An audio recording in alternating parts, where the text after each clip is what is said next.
Good morning students. इसके पूर्व वाले वीडियो में मैंने आपको राजनीतिक शास्त्र का पाठ 2 संविधान निर्माण समझा दिया था। अब मैं आपको इस पाठ के प्रश्न उत्तर करवाने जा रही हूँ। पहले सही विकल्प करेंगे। पहला सही विकल्प है दक्षिण अफ्रीका का लोकतांत्रिक संविधान बनाने में इनमें कौन सा टकराव सबसे महत्वपूर्ण था। पहला ऑप्शन है दक्षिण अफ्रीका और उसके पड़ोसी देशों का। दूसरा ऑप्शन है स्त्रियों और पुरुषों का। तीसरा है गोरे अल्पसंख्यक और अश्वेत बहुसंख्यकों का। तीसरा है रंगीन चमड़ी वाले बहुसंख्यकों और अश्वेत बहुसंख्यकों का। तो इसमें तीसरा आंसर गोरे अल्पसंख्यक और अश्वेत बहुसंख्यकों का, ये आंसर सही है। उसके बाद दूसरा है लोकतांत्रिक संविधान में इनमें से कौन सा प्रावधान नहीं रहता। पहला है शासन प्रमुख के अधिकार। दूसरा है शासन प्रमुख का नाम। तीसरा है विधायिका के अधिकार और चौथा है देश का नाम। तो इसमें इसका आंसर है शासन प्रमुख का नाम। तीसरा है संविधान सभा की पहली बैठक कब हुई थी। तो इसका पहला ऑप्शन है दिसंबर 1946, दिसंबर 1947, दिसंबर 1948, दिसंबर 1949। तो इसका आंसर है दिसंबर 1946, 1946। उसके बाद चौथा है नेल्सन मंडेला को आजीवन कारावास की सज़ा कब दी गई थी। पहला ऑप्शन दिया है 1972, दूसरा ऑप्शन है 1970, तीसरा है 1964 और चौथा है 1968। तो इसका उत्तर है 1964, 1964। उसके बाद पांचवा है संविधान है, पहला ऑप्शन है सरकार का गठन, नियम एवं कानूनों का संकलित प्रलेख। तीसरा है देश का शासन। चौथा है मौलिक अधिकार। तो इसका उत्तर है नियम एवं कानूनों का संकलित प्रलेख। उसके बाद है दक्षिण अफ्रीका गणराज्य का नया झंडा किस वर्ष में लहराया। इसका उत्तर है 26 अप्रैल 1994, 1994, 26 अप्रैल 1994। उसके बाद है रिक्त स्थान की पूर्ति कीजिए। दूसरा प्रश्न है रिक्त स्थान की पूर्ति कीजिए। पहला इसमें ऑप्शन है नागरिकों के साथ उनकी जाति, धर्म और लिंग के आधार पर खालिस्तान नहीं किया जा सकता है। तो खालिस्तान में आएगा भेदभाव। उसके बाद दूसरा है समानता का अधिकार संविधान में वर्णित खालिस्तान में से एक है। तो खालिस्तान में आएगा मौलिक अधिकारों में से एक है, मौलिक अधिकार आएगा खालिस्तान में। तीसरा है 1928 में ही खालिस्तान और कांग्रेस के 8 अन्य नेताओं ने भारत का एक संविधान लिखा था। तो खालिस्तान में आएगा मोतीलाल नेहरू। 1928 में ही मोतीलाल नेहरू और कांग्रेस के 8 अन्य नेताओं ने भारत का संविधान लिखा था। उसके बाद चौथा है श्यामा प्रसाद मुखर्जी खालिस्तान के संस्थापक अध्यक्ष थे। तो इसका उत्तर है श्यामा प्रसाद मुखर्जी भारतीय जनसंघ के अध्यक्ष थे। पांचवा है डॉक्टर BR अम्बेडकर संविधान की खालिस्तान के अध्यक्ष थे। तो इसमें आएगा प्रारूप समिति, खालिस्तान में आएगा प्रारूप समिति के अध्यक्ष थे। प्रश्न इसमें 6 है संविधान सभा के स्थायी अध्यक्ष खालिस्तान थे। तो इसमें आएगा डॉक्टर राजेंद्र प्रसाद। उसके बाद सत्य असत्य है इसमें। पहला है 1950 से ही अश्वेत रंगीन चमड़ी वाले और भारतीय मूल के लोगों ने रंगभेद प्रणाली के खिलाफ संघर्ष किया, ये आपका सत्य है। दूसरा 15 वर्ष तक जेल में कैद रहने के बाद नेल्सन मंडेला को आज़ाद कर दिया गया, ये असत्य है। तीसरा है भारतीय संविधान लिखने वाली सभा में 299 सदस्य थे, ये सत्य है। दक्षिण अफ्रीका 15 अप्रैल 1990 को दुनिया का नया लोकतांत्रिक देश बना, ये असत्य है। 1937 के बाद पूरे ब्रिटिश शासन वाले भारत में प्रादेशिक असेंबलियों के लिए चुनाव कराए गए थे, ये सत्य है। उसके बाद सही जोड़ी आपको लिखना है। सही जोड़ी में पहला भारत के प्रथम उप प्रधानमंत्री, तो इसके आगे उत्तर लिखना है सरदार वल्लभ भाई पटेल। उसके बाद दूसरा है पहले सरोजनी नायडू। सरोजनी नायडू के आगे लिखना है आपको उत्तर प्रदेश की राज्यपाल। पहले शिक्षा मंत्री कौन थे, इसके आगे लिखना है आपको अब्दुल कलाम आज़ाद। उसके बाद सोमनाथ लाहिड़ी, इसके आगे लिखना है भारतीय कम्युनिस्ट पार्टी के नेता। उसके बाद है मोतीलाल नेहरू। मोतीलाल नेहरू के आगे लिखना है 1928 में भारत का संविधान बनाया। उसके बाद है एक शब्द या वाक्य में उत्तर दीजिए। पहला है अश्वेत रंगीन चमड़ी वाले और भारतीय मूल के लोगों ने रंग भेद प्रणाली के खिलाफ संघर्ष कब से किया था, इसका उत्तर है 1950 से। दूसरा है रंग भेद की शासकीय नीति अश्वेतों के लिए खास तौर से किस प्रकार की थी, इसका उत्तर है दमनकारी। उसके बाद तीसरा है अब्दुल कलाम आज़ाद का जन्म कहाँ हुआ, इसका उत्तर है सऊदी अरब। उसके बाद 1928 में भारत का संविधान किसने लिखा था, इसका उत्तर है मोतीलाल नेहरू ने। उसके बाद पांचवा है यंग इंडिया पत्रिका का संपादन किसने किया, इसका उत्तर है महात्मा गांधी। उसके बाद स्वतंत्र पार्टी के संस्थापक कौन थे, इसका उत्तर है कन्हैयालाल मणिकलाल मुंशी। उसके बाद सातवां प्रश्न है भारत के प्रथम प्रधानमंत्री कौन थे, तो इसका उत्तर जवाहरलाल नेहरू।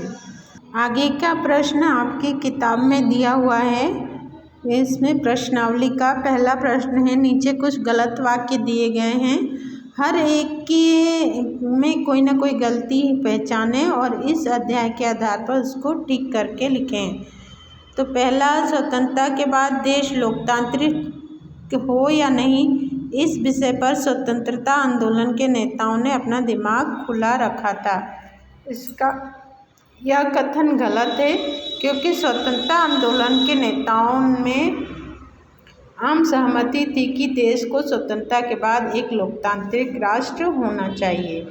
उसके बाद दूसरा है भारतीय संविधान सभा के सभी सदस्य संविधान में कही गई हर एक बात पर सहमत थे, तो यह कथन गलत है क्योंकि भारत की संविधान सभा के सदस्य ने संविधान के मूल सिद्धांतों पर समान विचार रखे।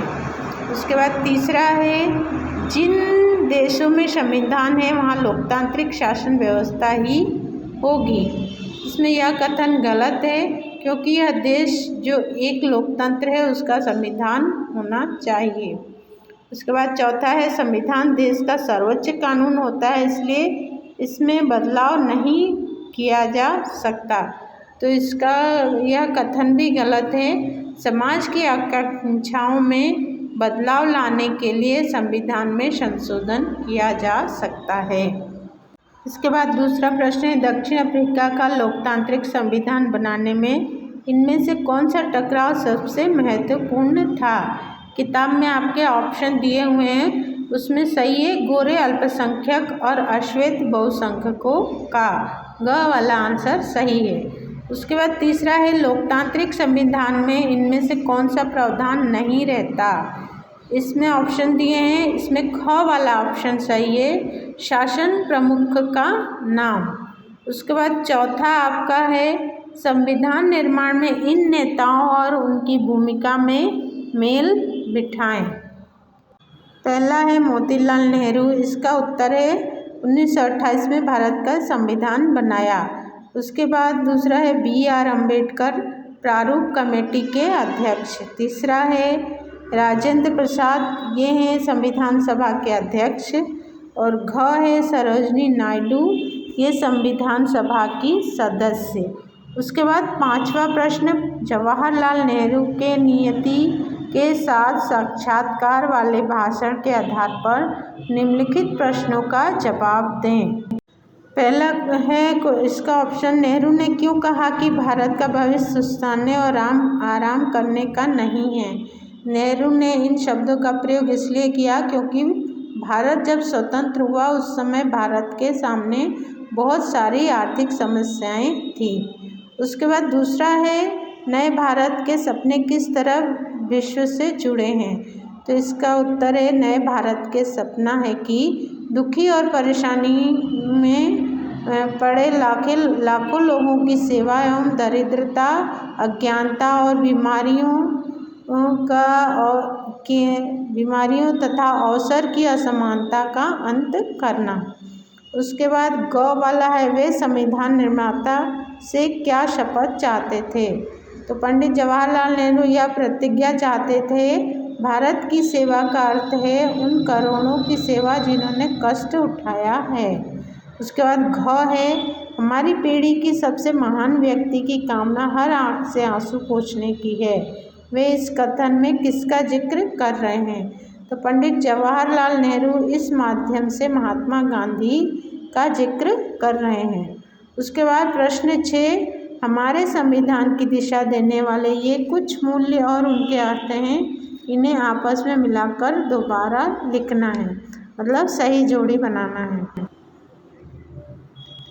पहला है संप्रभु, इसका उत्तर है फैसले लेने का सर्वोच्च अधिकार लोगों के पास है। दूसरा है गणतंत्र, शासन प्रमुख एक चुना हुआ व्यक्ति है। तीसरा है बंधुत्व, तो लोगों को आपस में परिवार की तरह रखना चाहिए। धर्मनिरपेक्ष का अर्थ है सरकार किसी धर्म के निर्देशों के अनुसार काम नहीं करेगी। प्रश्न है, कुछ दिन पहले नेपाल से आपके एक मित्र ने वहाँ की राजनीतिक स्थिति के बारे में आपको पत्र लिखा था। वहाँ अनेक राजनीतिक पार्टियाँ राजा के शासन का विरोध कर रही थीं। उनमें से कुछ का कहना था कि राजा द्वारा किए गए मौजूदा संविधान में ही संशोधन करके चुने हुए प्रतिनिधियों का ज़्यादा अधिकार दिया जा सकते हैं। अन्य पार्टियां ने नया गणतांत्रिक संविधान बनाने के लिए नई संविधान सभा गठित करने की मांग कर रही थी। इस विषय में आपकी राय बताते हुए मित्र को पत्र लिखिए। तो नेपाल की वर्तमान स्थिति को देखते हुए संविधान सभा की स्थापना की मांग करना सबसे अच्छा समाधान है। संविधान सभा के सभी वर्गों का प्रतिनिधित्व होना चाहिए और आम सहमति के आधार पर एक नया संविधान बनाना चाहिए।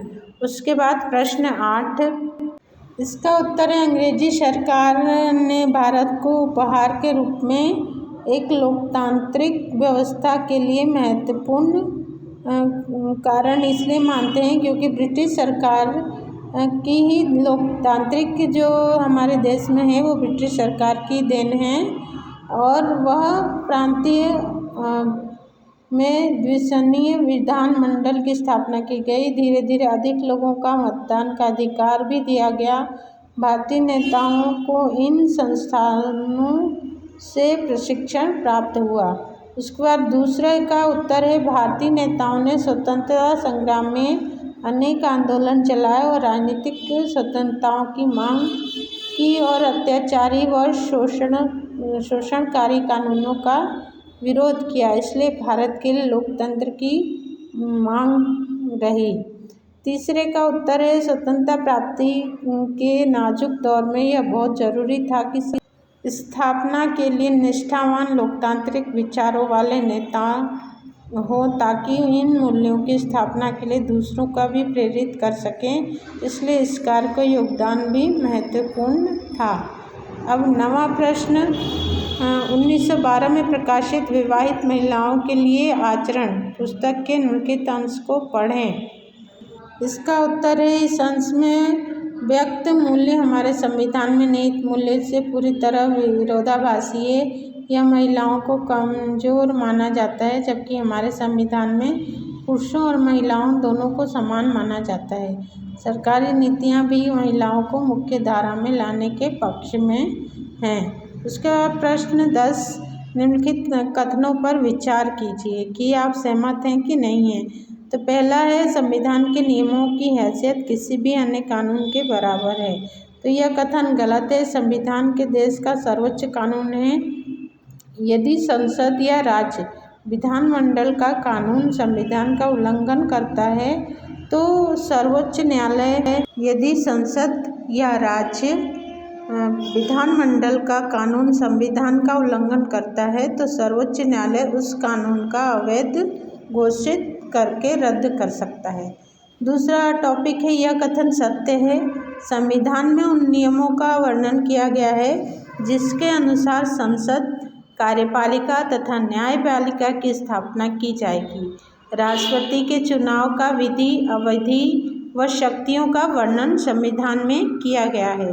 प्रधानमंत्री की नियुक्ति व शक्तियों का वर्णन संविधान में किया गया है। संसद की रचना व शक्तियों का वर्णन संविधान में ही किया गया है। तीसरा है, यह कथन सत्य है। संविधान में तीसरे भाग में 6 मौलिक अधिकारों का वर्णन किया गया है। सरकार मौलिक अधिकारों के विरुद्ध कानून नहीं बना सकती। यदि बनाती है तो सर्वोच्च न्यायालय उसे रद्द कर सकता है। है, यह कथन गलत है। संविधान में वे सभी मूल्य शामिल हैं जिन्हें संस्थाओं को बढ़ावा देना है। संविधान की प्रस्तावना इसका एक चमत्कार उदाहरण है। इसके बाद कुछ अतिरिक्त प्रश्न आपके स्क्रीन पे दिए गए हैं जिसको आप कॉपी में लिख लीजिएगा, क्योंकि ये इम्पोर्टेंट क्वेश्चन है, ये परीक्षा के दृष्टि से, और ये आते हैं परीक्षा में। छोटे छोटे प्रश्न हैं, इसको आप लिख लीजिएगा।